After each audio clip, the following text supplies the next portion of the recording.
और आदिवासियों के गांव तक, पाड़े तक, तांडे तक रास्ते भी जाएंगे, बिजली भी पहुंचेगी, पानी भी पहुंचेगा, मकान भी बनेंगे। और साथ साथ हमारे प्रधानमंत्री जी ने तो हमारे आदिवासियों के लिए 24,000 करोड़ रुपए हमको दिए हैं। लेकिन ये सारा काम हम कब कर पाएंगे? अगर कमीशन खोर विधायक रहेगा तो होगा क्या? तुम्हारे लिए पैसा हम भेजेंगे और वो जेब में डाल के निकल जाएगा तो जमेगा क्या? अरे ऐसा आदमी चाहिए जिसने तुम्हारे लिए, आपके लिए भेजा हुआ पैसा एक एक पैसा आप तक पहुंचाना चाहिए। ऐसा हमको विधायक चाहिए। और इसीलिए केवल राम जी को मैदान में उतारा है। धन्यवाद यशवंत काळे जी, शुभम खोड़े जी, धन्यवाद। इसलिए हमने केवल राम जी को मैदान में उतारा है। और अब चिंता मत कीजिए, अब ये सारा विकास का पैसा आप तक पहुंचाया जाएगा। आज हम देख सकते हैं आदिवासी समाज के लिए हमारी सरकार ने निर्णय किया, हमारे आदिवासी बच्चों को अच्छी प्राइवेट स्कूल में सिखाने की दृष्टि से हमने निर्णय किया कि उनकी जो फी होगी हम भरेंगे। आज केवल आश्रमशाला में नहीं तो महाराष्ट्र की नामांकित स्कूलों में जहां पर 50,000, 75,000, 1 लाख रुपया फी है, हमारे आदिवासियों के 35,000 बच्चे वहां पर पढ़ रहे हैं और उनकी फी हम भर रहे हैं, हमारी सरकार भर रही है।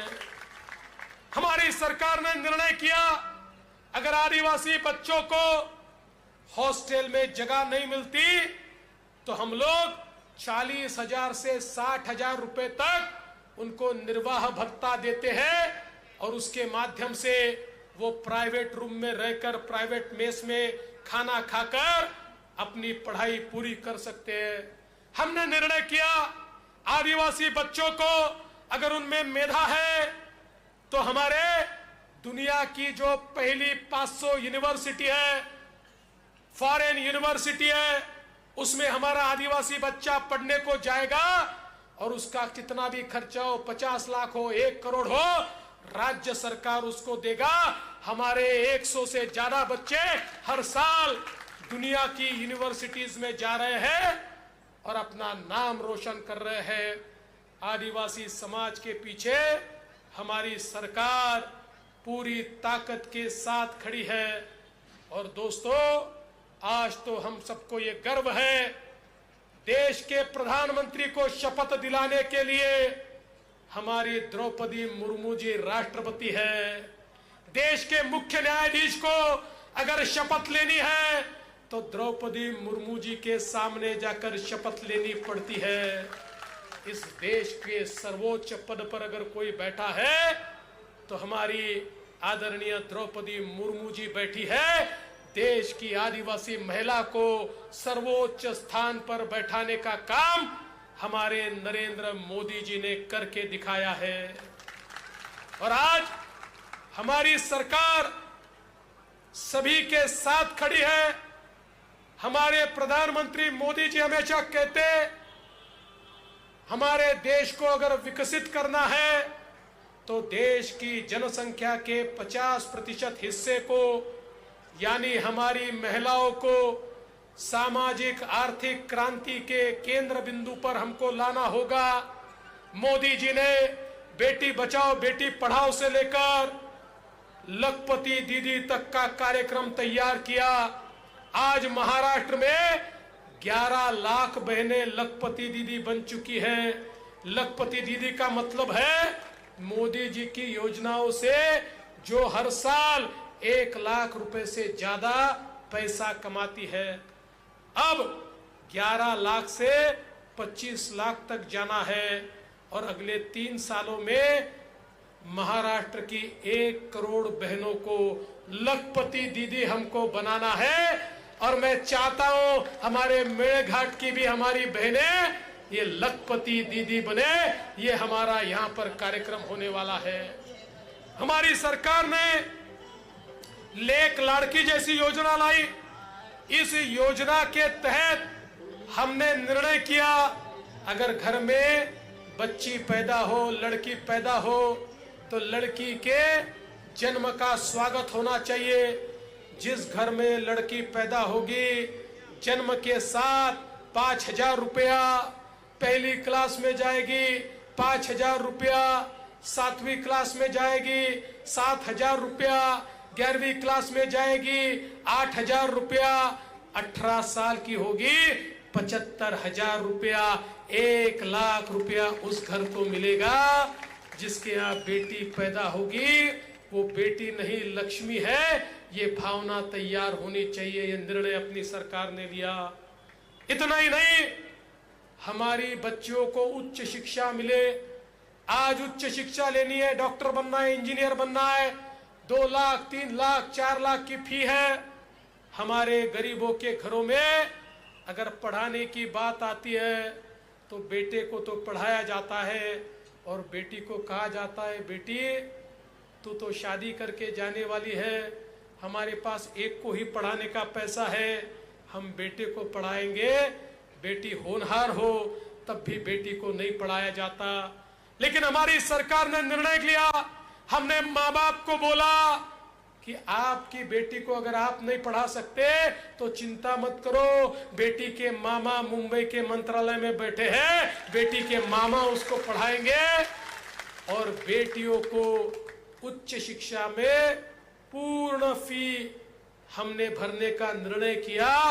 डॉक्टर बने, इंजीनियर बने, MBA बने, BBA बने, BSc करे, एग्रीकल्चर करे, 1 लाख 2 लाख 4 लाख जो भी फी हो, अब राज्य सरकार उसकी फी भर रही है। इसके साथ साथ दूसरा निर्णय हमने लिया, हमने महिलाओं को ST में 50% कंसेशन दिया। अभी 50% ही आपको टिकट लगता है, आधे टिकट में आप प्रवास कर सकती है। आपको मैं किस्सा बताना चाहता हूं।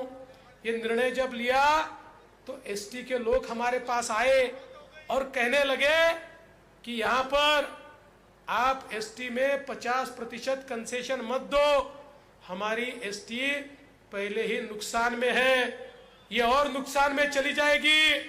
लेकिन हमने कहा ये तो करना ही पड़ेगा। अभी 1 महीना पहले वो लोग वापिस आए थे और हमको कहने लगे ये आधे टिकट वाला आप बंद मत कीजिए। मैंने कहा अरे पहले कहते थे बंद करो, अब कहते मत करो। उन्होंने कहा आधे टिकट के कारण इतनी ज्यादा महिलाएं प्रवास करने लगी, हमारी ST नुकसान में थी, अब वो फायदे में आ गई।